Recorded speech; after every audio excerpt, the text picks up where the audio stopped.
ug sa katingog came from heaven, it said, "Thou art my beloved Son." No, pinakita ng Panginoong Diyos Ama, ito ang aking anak, in thee I am well pleased.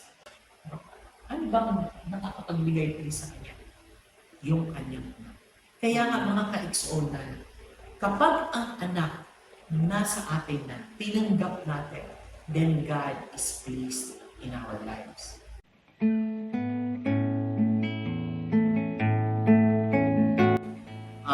Maayong adlaw sa kanan, nagpapasalamat kami sa Ginoo sa padayon nato panahon na ginagahin sa matag usa, labi na sa pagtuon sa pulong sa Ginoo.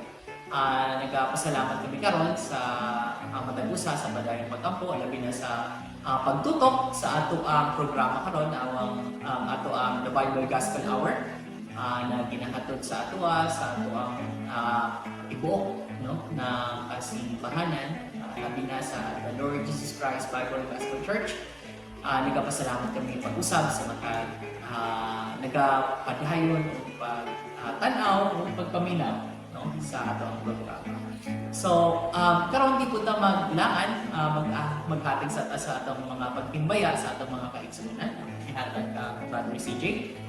Sa inyong una mga greetings, no? Ipag-greet na ho ang mga simbahan na andire sa around sa Bohol, no? Ang mga gatuloyin. Una-una is ang mga members, mga workers dire sa Tagbilaran Church, no? So, maayong adlaw kaninyo. Pag-greet ko na ang mga tanaw sa Dawis na church, nasa facility din sa Bicol, no? Sa Bahid Church, no? Sa Pastor Sirio, sa Sister Celsa. Yan, nga po nila is doon po din sa Pasak na po Church, no? Pag-greet po na ako is Alegria Church, sa Pastor Jomar. O greet po is nga po nila sa Calvario Luway. So, ipang-greet na ako tanan nila na kung ipadayon ko na ipang-greet is ang mga tune in on different platforms, no? So, pasalamat din na nato sa Ginoo nga ini ito ang Bible Gospel Hour. Gaspan siya, not just on Facebook, pero gaspan po siya dira sa YouTube, no? So, sa mga tune in sa different platforms, ito ninyo mainam lang. So, ito na po, Pastor. So, salamat sa Ginoo, no? Padayon ginagreet ang mga kaigsuonan again, no? Sa matag simbahan, labi na sa tanan padayon nagaampo, especially no sa mga naginagamit para sa ato ang ministry, no? Sa ako ang wife kay Faye. Salamat kami sa Ginoo sa pagpadayon niya paggamit. Labi na no sa ato ang sa pag-prepare kanina programa. Yun din sa mga kaubanan natin no sa pila Pastor Sirio, pila Pastor Jomar, no doon sa Alegria, tapos sa Hagna, no mga kaubanan sa Hagna, sa Gindolman, sa Ubay, no di man namin maisa-isa lahat, pero patuloy kami nagpapasalamat no, sa bawat isa, lalo na kung saan-saan man. Ganun din sa patuloy na pag-support nila Pastor Katuran, nila Sister Lennis, kami ng family, padayon na din ang namo, ang success no, sa upcoming na medical mission. Mag-appeal po na siya sa atong mga ginaanan. So mga kaigsuonan, nagpasalamat kami sa Ginoo sa inyong mga padayon na pag-ampo para sa pagpadayon sa atong programa. No? So di ta maglangan kayo kay siyempre limitado po lang atong panahon. So karon mga kaigsuonan, magbasa ta sa pulong sa Ginoo, no? Na ata sa Lucas kapitulo 3 ato ang pagbabasahon ang pagatun-an, no? O ginauhag ta mo na padayon sa mga paminaw labi na sa pwede nato mga makatuunan kaysa kamatuoran ang tinuod lang yun, no? Na pinakamaayong balita, walay mas mulabaw pa sa maayong balita na ginahatag sa pulong sa Ginoo. Kay naa dinha ang kaluwasan sa pag-usap. So karon ako ang ginauhag pag-able sa inyong mga Biblia, magabasa ta no. Ako ang pagbabasahon ang Lucas kapitulo 3, sundan lang sa inyong mga Biblia. Nagaingon siya dire sa versikulo 1, karon ikanapulo og 5 ka tuig sa paghari ni Tiberio Cesar, si Poncio Pilato mao ang gobernador sa Judea ug si Herod mao ang tetrarko sa Galilea, ang iyang igsoon nga si Felipe ang tetrarko sa Iturea ug sa dapit sa Traconite ug si Lisanias ang tetrarko sa Abilene. Si Anas ug si Caiphas nga mao ang labaw nga mga pari sa pulong sa Dios niabot ngadto ni Juan ang anak ni Zacarias nga didto sa kamingawan. Ug siya miadto sa tanang dapit ipalibot sa Jordan nga nagawali sa pabautismo sa paghinulsol tungod sa kapasayloan sa mga sala. Ingon nga kini nahisulat sa basahon sa pulong ni Isaias ang propeta nga nagaingon, ang tingog sa usa ka nagasinggit diha sa kamingawan, andama ninyo ang dalan sa Ginoo. Himua ang inyong mga agyanan nga matuin. Sa bersikulo 5, ang matagwalog pagapunon ug ang matag bukid ug bungtod ipaubos ug ang hiwi pagatuliron ug ang gansangon nga mga dalan pagapagtawgon. Pagapatagon ug ang tanang unod makakita sa kaluwasan sa Dios. Amen. Unya niingon siya sa panon nga miadto aron mapabautismo kaniya. Oh, kaliwatan sa mga halas nga malala. Kinsa ang nagpasidaan kaninyo sa paglikay gikan sa kapungot nga moabot. Busa pagdala sa mga bunga nga kakos sa paghinulsol ug ayaw pagsugod sa pag-ingon sulod sa inyong mga kaugalingon. Kami nakabaton ni Abraham nga among amahan, kay ako mag-ingon nganha kaninyo nga ang Dios makahimo gikan niini nga mga bato sa pagkasanay og mga anak ngadto ni Abraham. Sa bersikulo 9, ug karon usab ang atsa gipahimutang na ngadto sa gamot sa mga kahoy. Busa ang matag kahoy nga wala nagapamunga og maayong bunga giputol o giitsa ngadto sa kalayo. Ug ang katauhan ng utana kaniya nga nagaingon, unsa man ang among pagabuhaton? Siya nagatubag ug nagaingon ngadto kanila, siya nga adunay duha ka sapot pahataga. Siya nga kaniya mawala ug siya nga adunay pagkaon pagbuhata siya sa ingon. Unya miabot usab ang mga maniningil og buwis aron magpabautismo ug ingon ngadto kanila magtutudlo. Unsa ang among himuon? Sa 13 ingon siya og siya miingon ngadto kanila ayaw paningil og kapin ngadto gikatakda kaninyo. Og ang mga sundalo sa samang paagi misukna kaniya nga nagaingon ug unsa ang among buhaton? Ug siya miingon ngadto kaniya, ayaw pagbuhat og kapintasan ngadto sa tao ni mamasangil ni bisan kitsa ug makontento sa inyong mga suhol ug samtang ang katawhan anaa sa pagdakon ug ang tanang mga tawo na malandong sa ilang kasing-kasing ni Juan kung siya ba ang Kristo o dili. Si Juan mitubag nga nagaingon ngadto kanilang tanan, ako gayod nagbautismo kaninyo pinaagi sa tubig, apan usa nga mas gamhanan pa kanako ang nagaabot, ang higot sa kangkansang sapatos akong dili takos sa pagbagbad. Siya mo bautismo kaninyo pinaagi sa balaang espiritu ug pinaagi sa kalayo, kangkansang papalin anaa sa iyang kamot ug siya hingpit minlo sa iyang giohan. Tigom sa trigo ngadto sa iyang kamalig, apan ang tahok iyang sunugon pinaagi sa kalayo nga walay pagkapalong. Sa 18, og daghan pang uban ang mga butang diha sa iyang pag-awhang giwali niya ngadto sa katawhan. Apan si Herod ang tetrarko nagibadlong niya tungod ni Herodias na asawa sa iyang igsuon nga si Felipe ug tungod sa tanan nga mga dautan nga si Herod nakahimo. Dugang pa niini labaw sa tanan nga siya mibalhog ni Juan sa bilangguan. Karon sa diha nga ang tanan nga katawhan gibautismo kini nagtabo nga si Jesus usab gibautismohan ug nagaampo ang langit na abli o ang balaang espiritu mikunsad nga lawas nun ang porma usa sa usa sama sa usa ka salampati. Ibabaw kaniya ug usa ka tingog niabot gikan sa langit nga miingon, ikaw mao ang akong panalangga nga anak, diha kanimo ako nahimuon pag-ayo. Mga kaigsunan, no, salamat sa Ginoo sa nindot na mga mensahe unta, no, magpabiling ta sa ato ang pagtuon, no. Magaampo sa ta sa atong pagpadayon. Ginoong Dios, nagpasalamat kami Lord sa imong gihatag ng mga pulong na among pagatukion karon. Tabangan kami Ginoo na sa imong kabubuton Ginoo mai-share.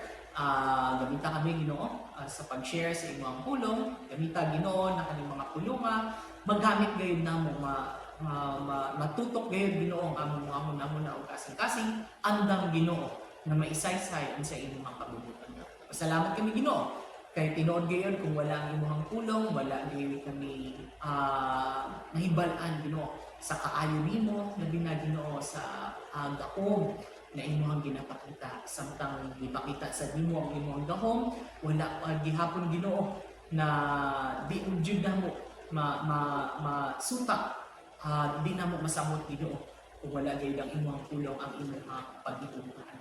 Tungod sa imong pulong makita namo na aside sa imong gahom nagapakita sa ang imong pag-iuban. Kau Lord ang padayon namo pasalamat dayon kanunay ug kay ginabalik namo sa pangalan ni Jesus. Amen. So karon mga igsoon akong ihatag ang panahon kang Brother CJ, no, para mag-share sa iyahang mga nakit-an dire sa maong mga pulungan. Okay. So, salamat Pastor.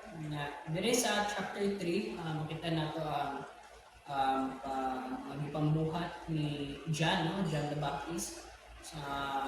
Personally, ang nakita nako as a view dire is unsa jud ang pambuhat sa Kristohanon. So, kani si John, ang pambuhat yun niya is nasa dire niya nato nakabutang dire sa verse 6 that all flesh shall see the salvation of God. Una-una hibaw-an nato nga tanan jud ng mga tao makakuha og opportunity nga makapaminaw sa pulong sa Ginoo. We must know that it is up to them, okay, naman tayo mga free will, it is up to them kung dawaton ba nila ang Ginoo o dili. Mao ni ang makuha nato nga assurance as mga Christians nga maga-spread sa word sa Ginoo na dili jud na kita ang work through sa kita ang magdala sa mga words sa mga tao o kita ang magdala sa mga words pero ang maga-act dun sa tao is ang Holy Spirit, okay? Maga-talk. So it is not us, so kani ang magahatag sa atong assurance. Kunya nindot pod ang gipambuhat ni John din, no, gipang aspect niya tanang mostly ang mga main questions nga ipang hatag sa mga tao nga siguro ipang like, di ba siguro tantanan siguro yung ka mag-soul winning, naka-experience siguro tanong nga hindi ka appreciate sa pulong na dyan sila yung mga pangutana, mga pastor, no? Magpangutana sila and kita as Christians na mag-share nila, we also must be ready na magtubag kanila. Nindot kayo ang pang buhat ni John dili, no? So, like sa gibuhat ni Jesus actually dili, sa pagdungan nato sa chapter 2, no, kung gibuhat ni Jesus is i-confrontan siya og mga doctors ika sa temple or church, you know? So tuluan sila niya, he was faced with there is a world which is the world standard of authority. Ang gibuhat ni Jesus is gi-highlight niya ang kinabuhi sa Ginoo. So mao po na ang gibuhat din ni John, he was asked by publicans, he was asked by high authority in this world, no? Kanya ang gibuhat niya is gipa-shine gyapon niya ang suga, which is ang Ginoo, no? So gi-highlight gyapon niya. That is one thing na kita mga Christians we can apply to. Okay? Personally, from experience, ako jud ka mag-soul winning ko, in ka mag-preach ko sa gospel, murag mauwaw ko gamay when faced with people of kanang high authority ba, mao lagi murag makauwaw, what if mo what if mo ask sila o question niya basig malisudan ko daghan kay mga balaka or actually makaawat ata diri sa chapter 2 kang Jesus ug kang John diri no. Great examples is dili gyud ta ma-hadlock from authority. Ato nato kay i-preach yun nato, i-focus yun nato ang pulong sa Ginoo. Mao ra man pod ang point nato dire which is the ingon na ito sa Matthew. Okay? So gipakita dire nga kitantanan pod nga naatay purpose no. In the end si Herod ang gibuhat ni Herod kung John is ipapriso siya. But not before na i-baptize niya si Jesus. No? So it is form po nga giingon giingon diri sa pulo sa Ginoo nga kita mga Christians na jud tay mga purpose nila na kita magbalaka masyado na what if unsa may purpose nato diri sa kinabuhi. No? Nalagi itong gipangutana to pag BPWS ba to pastor? Itong dili ta mangutana kung nganong why am I alive? Ang pangutana nimo is why am I still alive? It is a question nga mangita ta because we all have a purpose. Okay? So naadire nga ang gibuhat ni John is fulfill niya ang purpose before siya gi-priso ni Herod. Okay, so ito ko mag-share na ako sa So, salamat sa Ginoo, no? Totoo, ang pagkasulat ng the Gospel of pagkasulat ni Lucas, alam natin ano na sa pagsulat niya, ipinakita niya no hindi lingid sa kapanahunan kahit dati pa mang panahon na may kanya-kanyang mga authority. Kahit nga sa verse 1 nakikita natin doon, talagang hinayag ni Lucas kung ano ang sitwasyon, no? Kung sino yung mga nag-ahari, sino yung gobernador, sino yung nangunguna sa kanilang lungsod. Pero despite of that, no? Kasi yun yung importante sa tao kasi. No? Isang tao, importante na alam natin kung sino yung mga nasa katungkulan. Pero during this time, dito ipinakita yung unang pagdating ng Panginoon. Yung una niyang pagka-presenta bago siya pumunta dito sa... Yes, no, pinanganak na siya. Pero bago pa siya nagsimula sa kanyang ministry, nandito si John, no, si John the Baptist.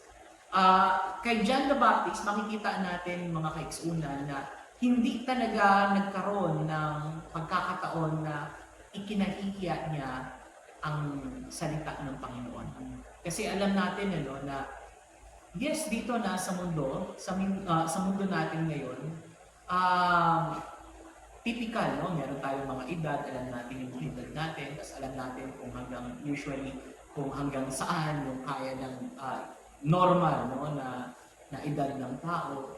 Pero kung iisipin natin mga kaigsunan, yung panahon na tinatagal natin dito sa mundo, sabi nga ni Brother CJ, may kanya-kanya tayong panahon at kung saan natin ito ginugugol, saan natin ito ginagamit.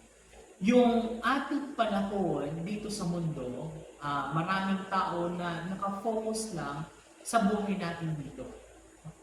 Pero kung iisipin natin, ang Panginoon mismo, no? Ang Panginoong Diyos siya na hindi kino-cover ng kahit anong panahon.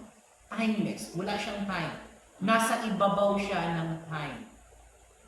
Pero siya mismo, nagbigay ng panahon para ipakita sa atin, gumugol siya no, ng kanyang panahon. Imagine natin kung yung panahon ng presidente, alam natin halos hindi mo mababayaran yan, no? Paano na lang kaya yung panahon ng mga hari?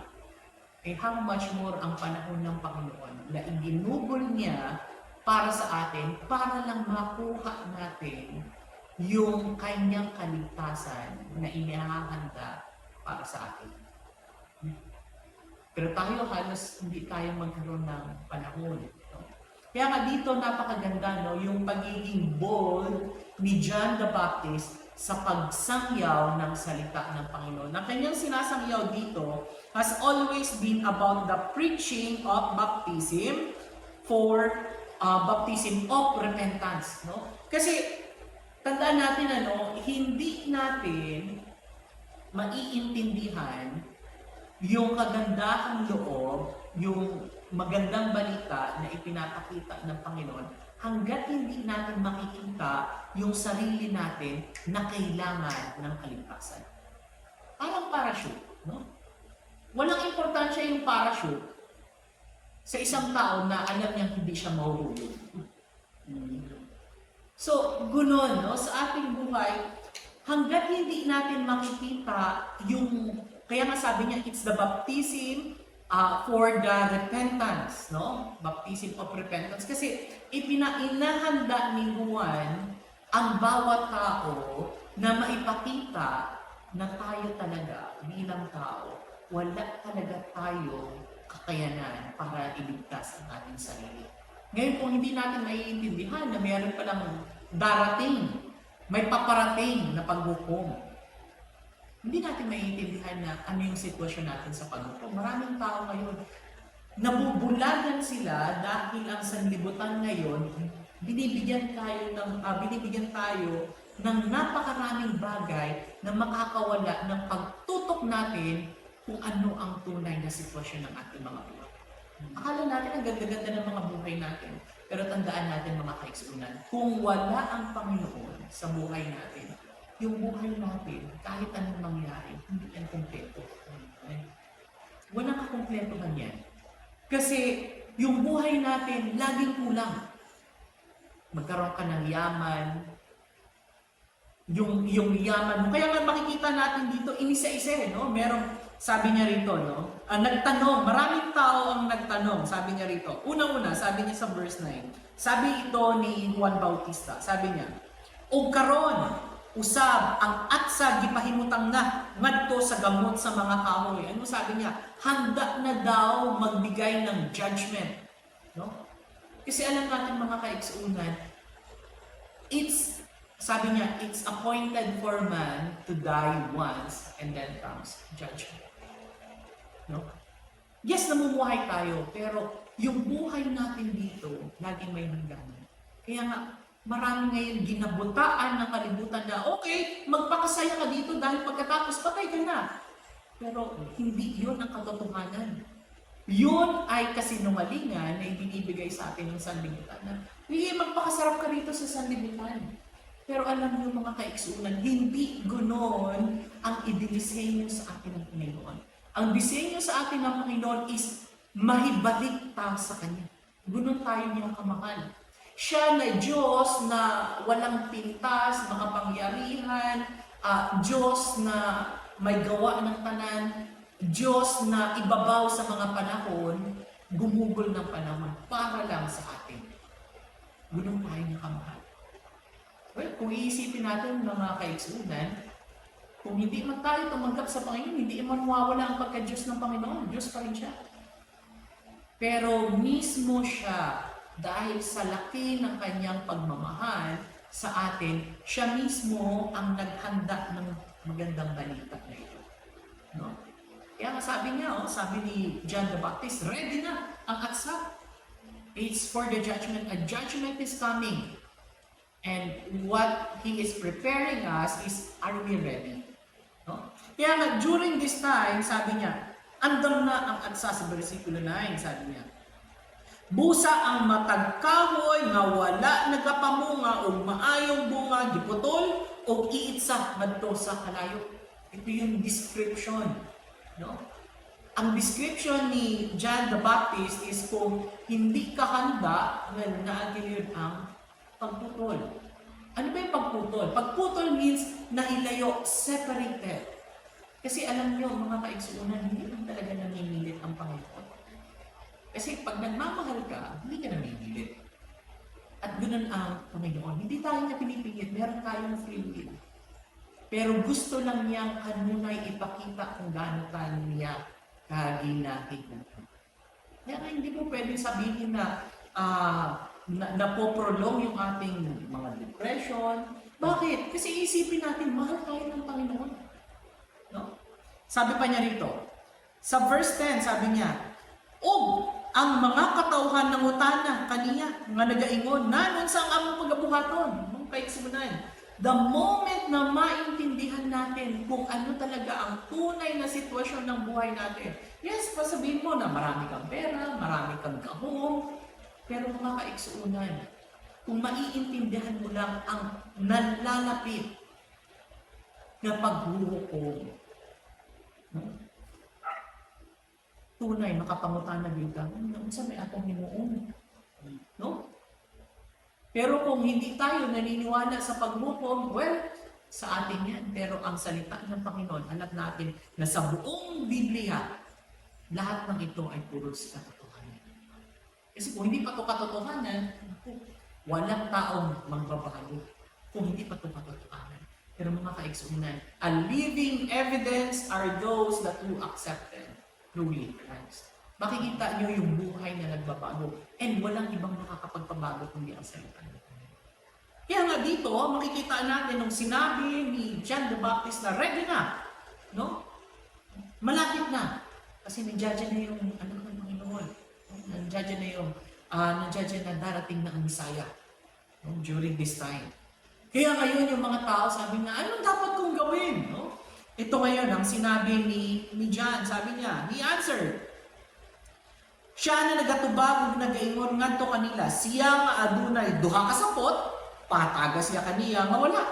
No? Sabi niya, yung may dalawa, ibigay mo doon sa wala.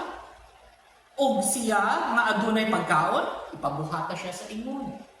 No? Sabi niya na, kinahanglan makita natin yung purpose natin sa ating buhay. Nandirito ba tayo para magbulak-bulang, mabuhay, tapos pagkatapos bata, tapos mag-eskwela, tapos graduate. No? Congratulations nga pala, no, sa lahat ng mga graduate. Marami yan, no? Ng mga pumasa ng mga board. Bagong-bago na. Oh, tapos merong trabaho, pagkatapos mo pumasa, may trabaho. Tapos mag-asawa, kung darating, pagkatapos. Trabaho na naman, mag-gamutay. Yun pa talaga ang purpose ng Panginoon.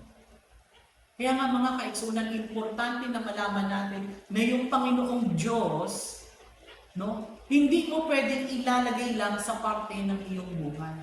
Instead, yung buong buhay mo, ilalagay mo sa Panginoon. Kasi makikita natin na ang Panginoon, hindi lang yun siya parte, kundi siya ang pundasyon ng ating buhay. At doon lang natin makikita ang tunay na kapayapaan ng ating mga buhay. Kasi hanggang ngayon, ang dami-dami. No? Pero isipin na lang, yung may pera, madayon, naghahanap hanggang kailan. No? Yung gahong, kahit makuha mo na yung gahong, lagi ka mo na yung kulang.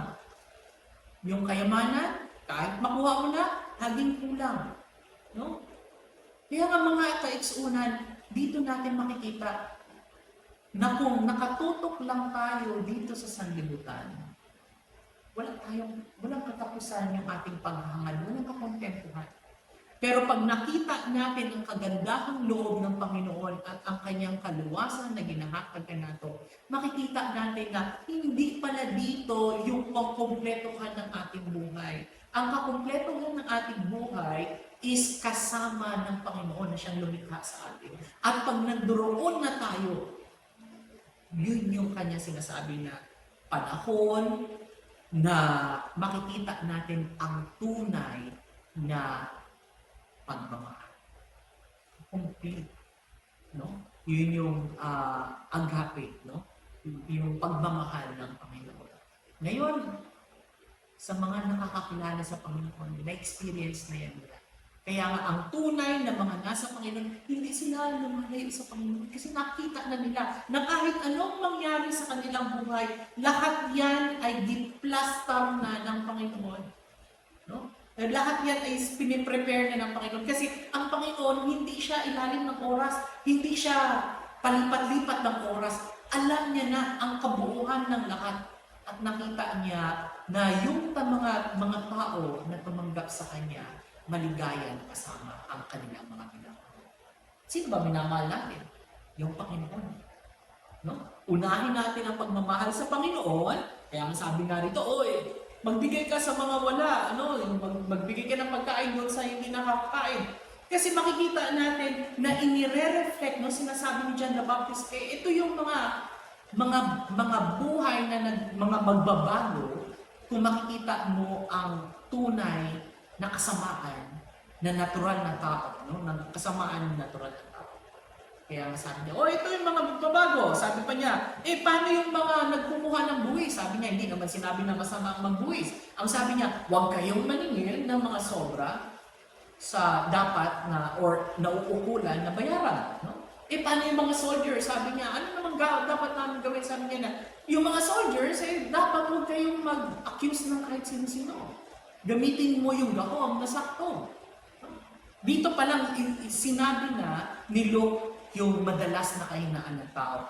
Lust of the eyes, lust of the flesh, and the pride of life. No? Kasi yun doon no? Yung buhay natin kung wala yung Panginoon, patuloy. At ito, patuloy na natin. Kaya nga napakaganda ng sa last part no, ng binasa natin.